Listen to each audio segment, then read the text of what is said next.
Buenos días, muy buenas tardes, muy buenas noches. Soy Ruth Mogollón y esto es Cápsulas de Vida.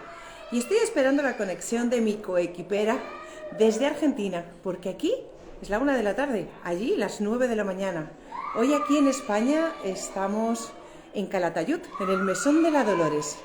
Y vamos a mandarle la invitación a Argentina para que comencemos con esta cápsula de vida en la que hoy vamos a estar tratando cómo el poder socioeconómico también de alguna manera afecta en cómo nosotros los seres humanos nos enfrentamos a la muerte, al final de vida, a la gestión del duelo, a los rituales.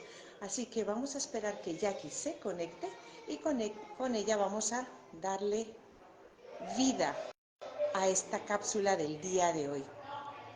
Vamos a esperar que Jackie se conecte. Ya la hemos saludado, por ahí está, vamos a esperar la conexión. Ya sabéis que de vez en cuando las tecnologías se interponen en el camino para hacernos a ella y a mí, que estamos dedicadas como misión de vida a acompañar el final de esta, a vivir nuestros propios mini duelos. Situaciones que se presentan en el día a día, que nos enfrentan, nos ponen de frente con situaciones que elevan nuestra vulnerabilidad, pero que son lo que son y que son perfectos porque nos hacen darnos cuenta de hasta dónde tenemos la posibilidad de gestionar esas situaciones complicadas, por pequeñitas que sean, pero como en este caso que estamos tratando de hacer directo. Y por aquí viene Jackie. Ahí está. Jackie Granero, muchas gracias. Hoy os vais a dar cuenta como Jackie, allí en el cono sur, está con una temperatura divina y yo también, pero yo para la mía necesito cuello vuelto y un buen jumper. ¿Qué tal, Jackie? ¿Cómo estás? Ahí estamos llegando, buen día, buen día. Otra vez sin poder verte. Ah, Seguimos trabajando. no me digas, hoy te toca a ti. Pues yo a ti te veo hoy perfectamente, estás guapísima. Bueno, gracias, perfecto. Bueno, mejor así. Hemos podido. No sé por qué siempre se nos complica tanto el inicio, pero bueno, todo se logra. Bueno, pues hoy le estaba comentando a la audiencia que vamos a tratar cómo esa capacidad económica nos pone socialmente frente a la muerte de una forma diferente y cómo el tener o no tener una capacidad económica para esa gestión monumental o adornada o florida de la muerte también nos permite liberarnos de ese peso, ¿no? De qué tienes que mostrar, qué tienes que sentir y qué tienes que representar frente a una galería social. Así que te doy paso, compañera. Sí, la verdad que es un tema que siempre nos interesó porque nos guste o no, esas líneas se van mezclando, ¿no? Culturalmente tenemos como una cierta costumbre de relacionar el dinero con la calidad de muerte. Y la invitación o la idea es invitarnos a reflexionar, no a, perdón, tengo mi gato canino en casa hoy. Compañeros de vida. Sí. La idea es invitarlos un poquito a reflexionar todos sobre cuánto de realidad puede tener esa situación o no, ¿verdad? ¿Qué tanto me puede influir o si quizás es un tema que utilizo para consolarme o para aceptar que hay una forma de conectarme desde otro lugar, como que si el dinero en algún punto eh, me ayudara, pero por el otro lado también poder igualarme, ¿no? Por ahí uno escucha expresiones y demás donde uno intenta igualarse y decir, bueno, porque tiene plata se muere igual. Entonces, es ese fino hilo que hay en todo este recorrido. Fíjate que me gusta mucho lo que estás comentando en este momento porque fue algo que mientras estábamos estudiando juntas para mí resonó mucho y era justamente eso, de qué manera, por mucho que hayamos tenido, o hayamos dejado de tener, hayamos estudiado o hayamos dejado de estudiar, el día que la muerte llega, le da igual lo que tengas, lo que hayas estudiado, lo que haya en casa, lo que hayas dejado de tener. Incluso a la muerte le da lo mismo si vas a ser incinerado, si vas a ser inhumado, si te van a donar a la ciencia. Sencillamente llega y nos iguala a todos. Pero sí es importante ver cómo el tener más o tener menos de cara a esa galería social nos libera de un peso importante, porque realmente si no tienes no hay nada que aparentar y desafortunadamente los que tienen sienten que sí hay algo que demostrarle a las personas que van a venir a compartir ese momento tan especial. Exacto, exacto, es así. Es como que hoy en día ese punto llega a condicionar. Cuando estábamos viendo y hablando semanas atrás, donde la cultura de la muerte era más natural, de alguna manera, era en contacto con la naturaleza un 100%. Y ahora el lugar donde vayas a ser velado, donde vayas a ser enterrado, también depende de tu situación económica, te guste o no te guste, y hasta puede ser un problema muy grande para determinadas familias. Entonces, eso va generando una angustia que incluso es una angustia que se suma al dolor del duelo. Totalmente. Eh, es un tema que a mí me interesa mucho desde el punto de vista social, como también para ir hilvanando distintos pensamientos y distintas formas de relacionarse con el tema. Porque todo, desde la economía en este sentido, nos guste o no, parten un montón de cosas. Desde el mismo momento que enfermas, por ejemplo, sabemos que para morirse no hace falta estar enfermo, pero sí se empieza a dar algo que es lo que se llama el ensañamiento terapéutico, que nos guste o no sucede en algunas clínicas, y ese ensañamiento terapéutico en un 99% quizás de posibilidades o de veces, está relacionado a gente que económicamente puede sostener algo. Y entonces ahí nos olvidamos de la calidad de vida y al olvidarnos de la calidad de vida nos olvidamos de la calidad de muerte. Definitivamente es como tú dices. Fíjate que mientras tú estabas hablando, yo he tenido dos situaciones, justamente estamos en Navidad y hemos tenido fallecimientos cercanos el 25 y el 26 de diciembre. Y cómo lo que tú estabas diciendo de cuando la economía no es una economía solvente y fuerte, se anticipa la economía al duelo. O sea, en este momento era como, ¿qué voy a hacer prácticamente para que esta persona reciba, en este caso, su incineración? Y en ese momento no había tiempo de dolor, no había tiempo de... No, había solamente ese momento de pensar en la parte práctica y claro, era la sensación de llegará el momento en que me rompa, pero este no es el momento. Es el momento de esa parte práctica de pensar y ahora cómo económicamente solvento esta situación. Y en la otra, pues era una situación de una persona muy mayor, con ese seguro de decesos de toda la vida, con todo solucionado, pero incluso en ese momento sucedió algo muy llamativo para mí, y es que en el mismo lugar de las velaciones había como tres zonas económicamente diversas en cuanto a las prestaciones, las comodidades, la situación de la gente, y me llamó muchísimo la atención porque yo no había sido consciente de que en un mismo lugar para velar la muerte podía haber diferencias sociales y fueron muy marcadas y estaban tan bien divididas que las unas no se percataban de las otras. Pero yo, como me gusta conocer un poquito más cómo están transitando, pues me pasé el edificio entero.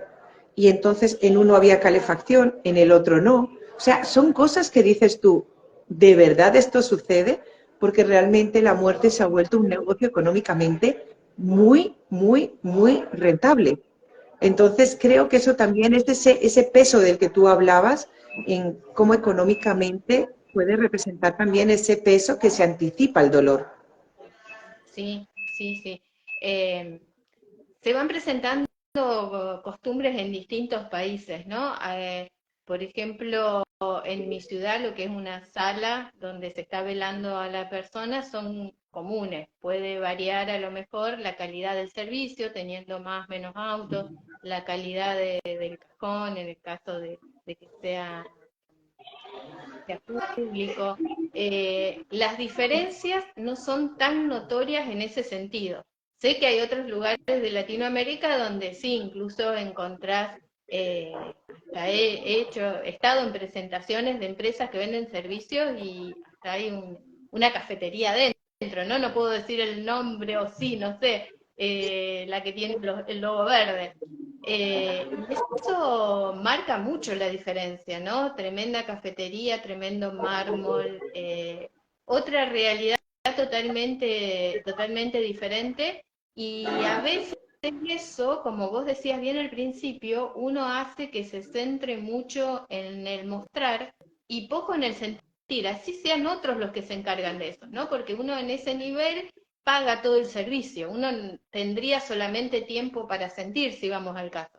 Pero a veces hay tanto que aparentar y detalles que cuidar que nos estamos perdiendo unas horas fundamentales para el inicio sano del duelo.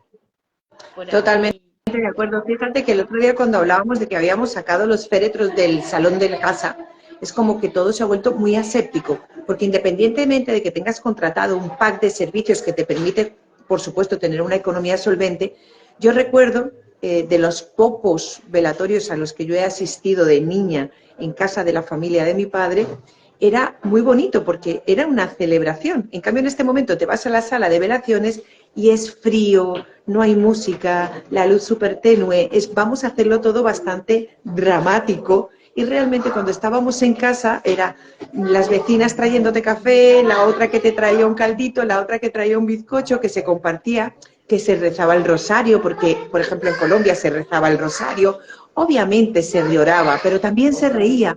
En cambio llegas a una sala de velaciones y está todo el mundo hablando de nada que tiene que ver con la persona que se está velando y todo como muy fuera del lugar, porque además, por ejemplo, en nosotros en España, son salas en las que el finado, el muerto, está en una salita con temperatura muy baja para que se evite la descomposición, pero no puedes acceder a él. O sea, tú no puedes acceder al cuerpo, tú no puedes acceder a...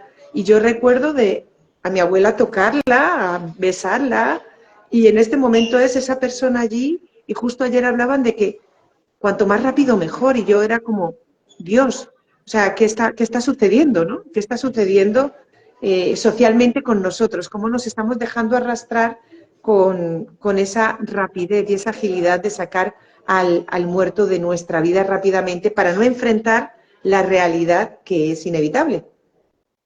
Sí, acá todavía, gracias a Dios, no sucede de la forma en que lo estás describiendo allá. Pero bueno, viste, como todo llega en algún momento, a lo mejor también pase. Pero gracias a Dios para resaltar en lo que es Argentina, mi ciudad prácticamente, que es donde más estoy, no, tenemos esa posibilidad de tenerlo más horas, de poder acercarse, acariciarlo si es necesario. Generalmente el familiar directo, ¿no? No es que pasa todo el mundo a acariciar al fallecido, pero sí que el familiar directo pueda estar contemplándolo, tocándolo, como esa previa a esa despedida final para que sea mucho más serena. Y yo creo que todo lo que vos estabas diciendo nos ayuda a abrir la cabeza y hacer una invitación al universo y a las empresas a pensarlos desde otro lugar, a pensar estos acontecimientos desde otro lugar,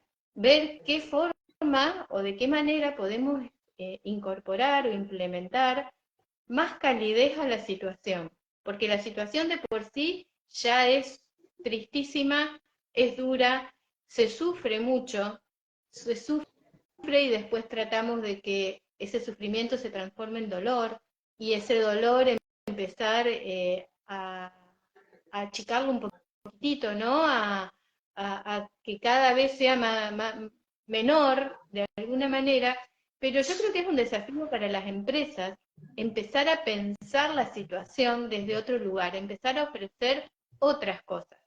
Eh, no hace mucho asistí a un velorio en la ciudad que me pareció muy lindo, muy hermoso el entorno, ¿no? Porque a diferencia de otros, había primero que había una preparación a la muerte por la persona fallecida y con la familia también. Había otro entendimiento del concepto. Y en el lugar había imágenes de la persona sonriente, con algún que otro familiar. Eh, era como una nostalgia, era mucha nostalgia y si bien estaba la tristeza de la despedida, el punto central era el amor sano. Y no se ve siempre, no es algo que se ve siempre. Y me parece interesante rescatarlo porque empieza a haber un cambio en la mentalidad de las personas y la invitación es a que ese cambio se haga más grande en la mentalidad de las empresas, que son las que ofrecen los servicios, y que empiecen a ofrecer otra calidad de servicio. Yo diría de humanizar más este punto de nuestra vida. Mientras tú lo estabas diciendo, justamente esa era la palabra que me venía a mí, porque conociendo la labor de Gaby Heras de humanizar los cuidados intensivos, humanizar la sanidad, humanizar los policías, y decía, jolín, humanicemos la muerte, ¿no? Que es lo más humano que puede haber. Y justamente cuando tú estabas hablando de cómo se transita ese final de vida o esos funerales y esos rituales, yo estaba pensando en una publicación que hice la semana pasada, justamente con el último capítulo de una serie que ha sido épica en España, que se llama Cuéntame, y es la muerte de Herminia. Y la muerte de Herminia se da en su pueblo, en Sagrillas. Y ella, justamente antes de morir, habla con ese nieto al que causalmente, estaba esperando para transitar, y le dice, mi amor, si yo me muero, tres cosas. Una de ellas, que no se vistiesen de negro. Sí, la segunda en este momento no me acuerdo. Y la tercera es que bailasen. Entonces da la casualidad de que su muerte coincide con las fiestas del pueblo. Todo el pueblo se revuela porque cuando están enterrándola ninguno viste de negro, pero en las fiestas del pueblo empieza a sonar la música y en vez de sentir que están transgrediendo los límites de la muerte, se integran en la fiesta y todos bailan para honrar la memoria de Herminia. Entonces, claro, como tú sabes que yo tengo ese espíritu festivo y eso es lo que yo quiero en el momento que yo me muera, también veo que esa economía de pueblo, esa sencillez, esa simpleza, también hace que en un velatorio de estas características alguien saque una botella, otro saque una guitarra, se recuerde lo que le gustaba al finado y realmente se lleve a cabo de una forma muy sencilla. Y parece que en el momento que tenemos una economía más solvente, pues algo como que se vuelve mucho más hermético, impuesto o impostado mejor. Esa representación de tengo que parecer fuerte, tengo que parecer casi que inhumana, porque esta economía me hace tener un estatus y una prestancia y realmente dejamos, como tú bien decías al principio, dejamos de sentir, que es lo que en ese momento es lo más humano, exactamente con la palabra que tú traías a colación. ¿Qué opinas tú? Que todo es cíclico, ¿no? Que la energía es circular, que vamos probando, que vamos aprendiendo, que vamos eligiendo, que hay maneras y maneras de poder sobrellevar, cada uno sobrelleva la situación como puede, pero me parece que lo más interesante de todo esto es cómo nos iguala la situación y cómo tenemos que estar más abiertos mentalmente a la aceptación sin juzgar de cómo cada uno lo va llevando adelante, ¿no? Es animarnos a sentir más allá de lo que uno pueda, porque a veces hacemos cosas por fuera pero queremos otras por dentro. Y siempre, como Totalmente decimos, de acuerdo.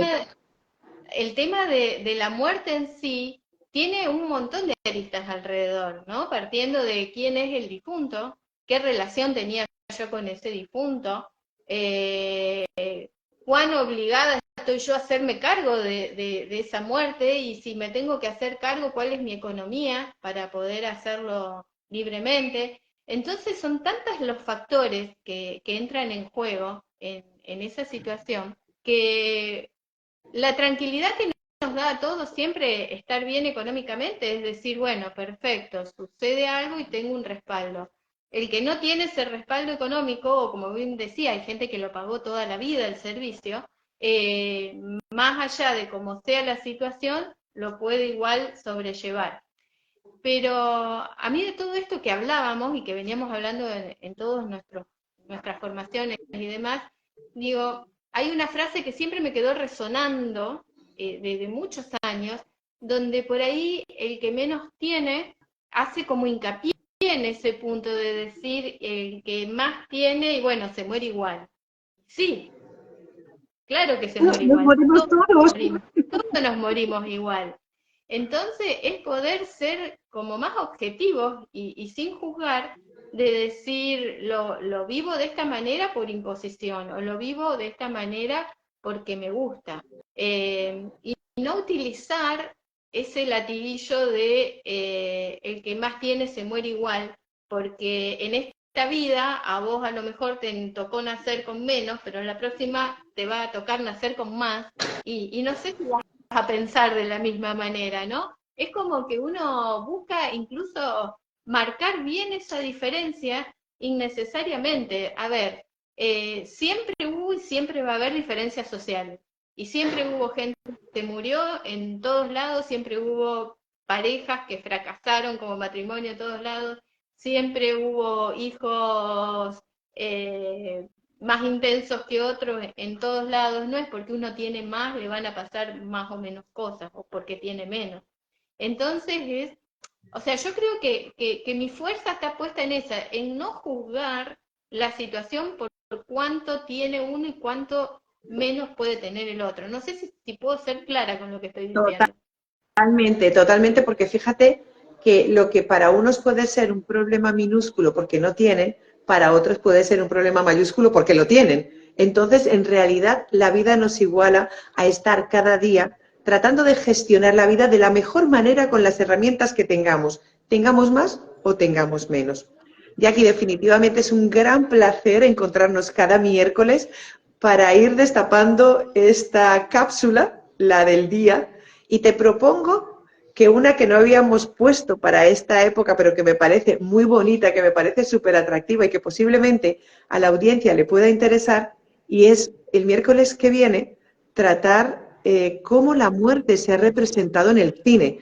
En las artes escénicas hay muchas representaciones de la muerte, del final de vida, y que podamos traer aquí algunas de ellas, sobre todo porque también va a ser más ameno para las personas que se acerquen a este proceso de final de vida viéndolo representado en las pantallas. Exacto. Sí, me gusta la idea y solamente quiero despedirme, ya estamos en tiempo casi, eh, cerrar con un deseo. Y este deseo que tiene que ver con que podamos, por lo menos en mi ciudad, seguir manteniendo los velorios como los estamos manteniendo, a puertas abiertas, a cajón abierto o cerrado, pero por decisión familiar, y poder tener el contacto con la persona muerta de la manera que necesitemos, y que espero nunca llegue a mi ciudad ese famoso vidrio con esa división tan fría, sino que podamos seguir así como estamos en ese punto, y que podamos crecer más desde la visión de cómo presentar la situación del velorio en sí, ¿no? Quizás con otra calidez que acompañe la frialdad del sufrimiento, que de por sí es mucho. Me encanta lo que estás diciendo y como tú bien dices, para despedir esto, hablemos de la muerte, hablemos porque va a ser inevitable, hablemos de cómo queremos que suceda ese funeral, ese ritual, cuando seamos nosotros los que estemos siendo acompañados por otros, porque de esta manera también le quitaremos peso a nuestros familiares de tomar decisiones sobre qué hubiese querido Ruth, qué hubiese querido Jackie. Pues sencillamente hablemoslo, tomémonos un café, porque es tan natural como eso, como tomarnos un café. Le imprimimos un peso que realmente no debería tener, pero que os invitamos a que se lo restéis y que sigáis cada miércoles a las 9 de la mañana hora argentina, a la 1 del mediodía hora española, estas cápsulas de vida que hacemos con todo el amor para acercar siempre lo que hay en medio del nacimiento y el morimiento. ¿Qué es esto? La vida. Jackie, nos vemos el miércoles. Abrazo. Te mando un beso grande. Otro. Y a vosotros os esperamos cada miércoles a las 9 de la mañana hora argentina, 1 del mediodía en España, Jackie Granero y Ruth Mogollón en esto que es Cápsulas de Vida. Gracias.